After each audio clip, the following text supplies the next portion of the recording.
Our valley is full of ridge lines because we're surrounded by mountains. And you can't enter or leave this valley without crossing over some mountain. Now, this usually isn't a problem you don't even notice, except in the wintertime. And then everyone who lives out here, when it snows, wonders what Hayes Hill is going to be like. This morning I'd like us to consider Psalms 121. It's a part of a group of songs that are known as the Songs of Ascent, because it was songs that pilgrims on their way to Jerusalem would sing as they climbed the ridge lines from Jericho to Jerusalem, with an increase of over 3,300 feet in elevation.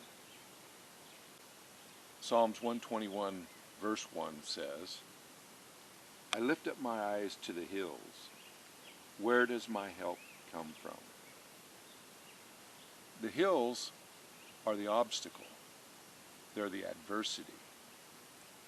They're the problem that stands before those on this journey.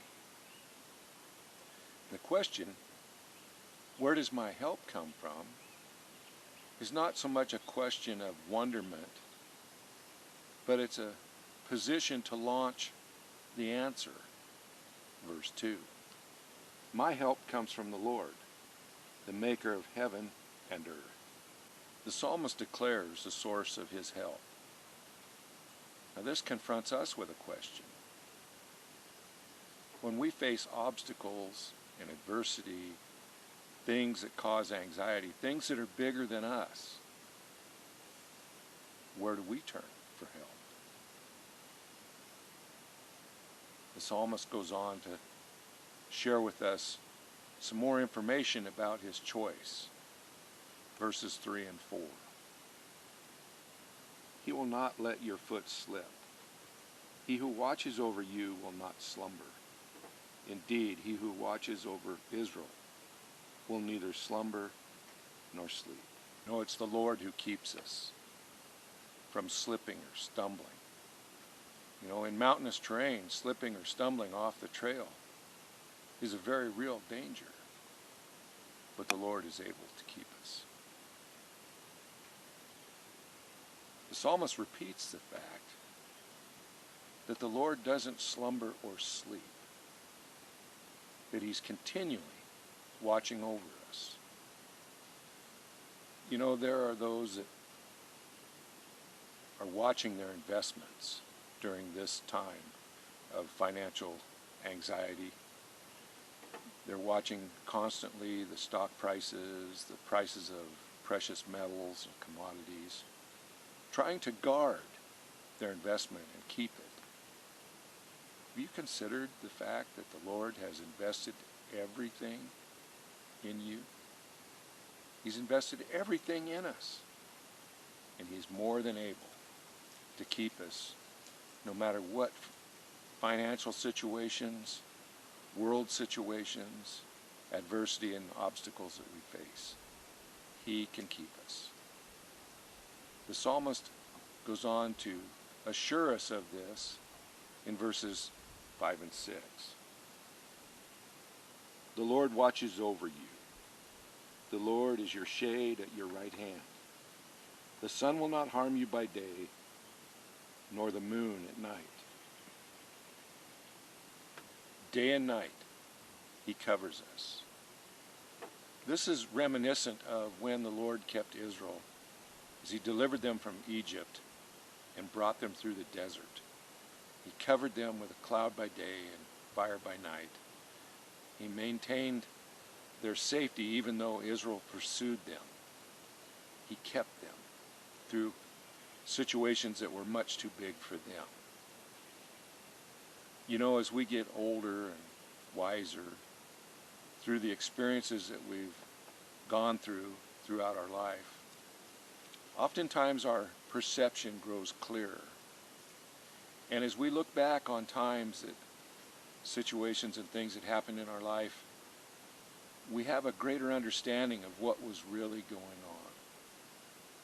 And as we look backwards, sometimes we can see clearly that the Lord was keeping us.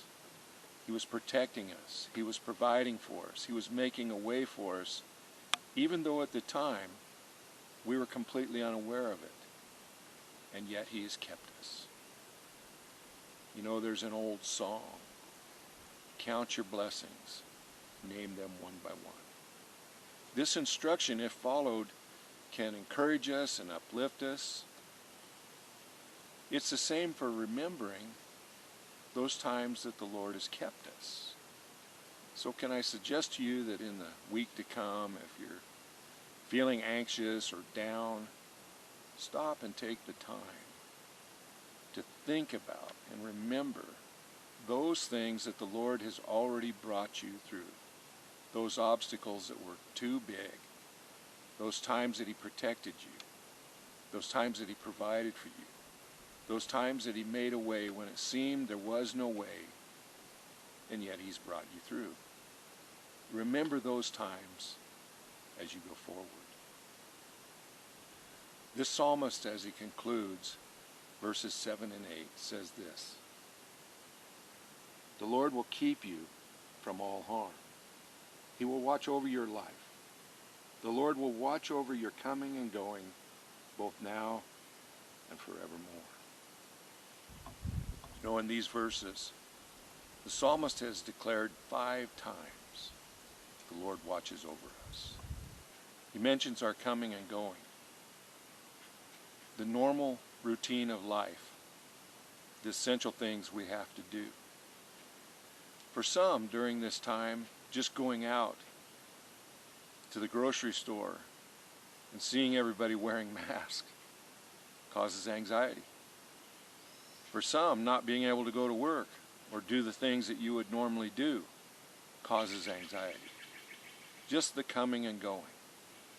But we have the assurance that the Lord is watching over us, keeping us through this time. Can I suggest that during this week you read Mark chapter 4, verses 35 through 41. It was a time the disciples felt like the Lord wasn't watching, didn't care, and yet it was just their feeling. And they soon learned that He was more than able to keep them, and the problem had been their perception. You know, oftentimes we face this. Our anxiety is caused by how we feel, not by reality. So as you read this, you ponder what Jesus' response to them was, and what their response was to recognizing who He was and how everything was completely in control all the time. I hope that it will bring you some encouragement as well.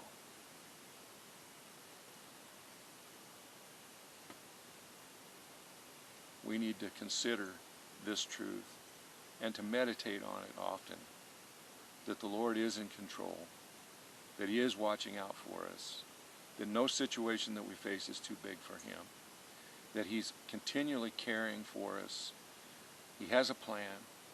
He's looking out for our best interest. Sometimes our feelings get in the way of remembering this truth. The truth of who's really watching out for us, the maker of heaven and earth. Can I invite you to pray with me? Father, I ask that we would not be victims of the lie that says you don't know or care about the things that trouble us. Lord, help us to remember, even reveal to us the times in our life when you were there to protect, provide, and make a way for us. And as we face uncertain times, even adversity, not to be anxious, but to know where our help comes from. These things I ask in Jesus' name. Amen. Well, may the Lord bless you this week and keep you. And as you face ridge lines of adversity, remember who's going to help you. Hope to share with you next week. The Lord bless you.